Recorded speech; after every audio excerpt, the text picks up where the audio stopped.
Welcome to the Encaustic Art Institute in Santa Fe, New Mexico. This month, I'm the featured artist through Gallery 901, and this is my Retrospect show. Retrospect, past, present, future.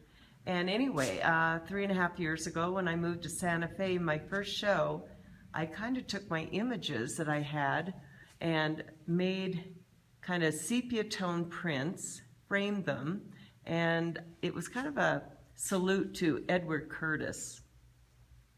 Then I started encaustics. This is 5 images put into to create one piece, and they're all black and white, of course. Well, then I went into color and went into larger pieces. This piece measures 24 by 32, which is probably average for what I'm doing now. And this was a black and white, and I used oil sticks to give it an antique look, so it looked like it just came out of an attic. Then I, of course, started photographing native cultures and going very large. This is at Pecos National Monument. Then I started working with wanting to get into more color in my work, not the sepia and the earth tones. And it was a real struggle with me. So what I did was I started to study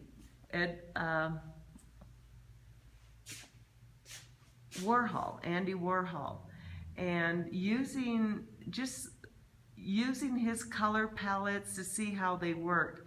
It's really amazing. The values are all the same in his colors and his palettes. I was really impressed with his choice of colors. Even though they look can look a little garish at times, they really work well.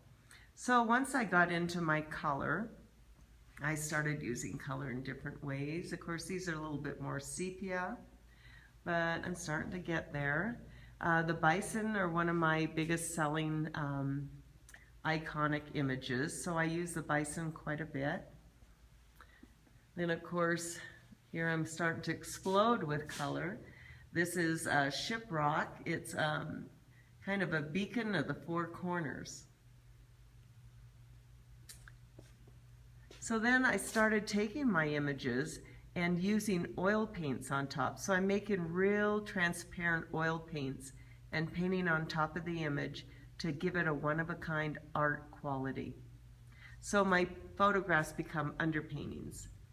Then, last year, opening Halloween night, was my ghost show, Ghost Dance, Spirits and Angels.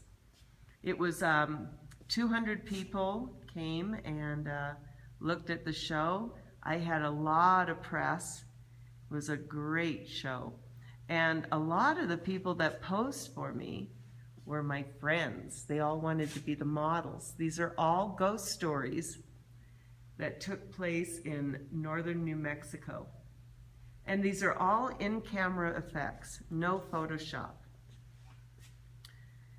So then I entered a piece, a 3D piece, into an encaustic art show, and anyway, I kind of enjoy working 3D, and especially with books.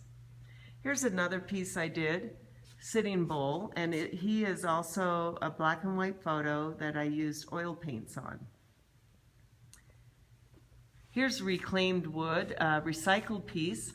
The recycled photograph was stored under my bed for 2.5 years, and I almost threw away the substrate to the dump, but I reused it, and then each stripe is a piece of lumber that I glued the photo onto. So it was a time-consuming piece. Here I'm getting back into more color. I call this Over the Rainbow. And now I'm getting into the Mexican Revolution with the Adelitas, who were the female soldiers. They followed their husbands, their lovers, to war. They cooked, they cleaned, and then when it was time, they picked up weapons to fight. Hi. Well, I've got company now, so gotta go, but here's a work in progress. Thank you. Hi.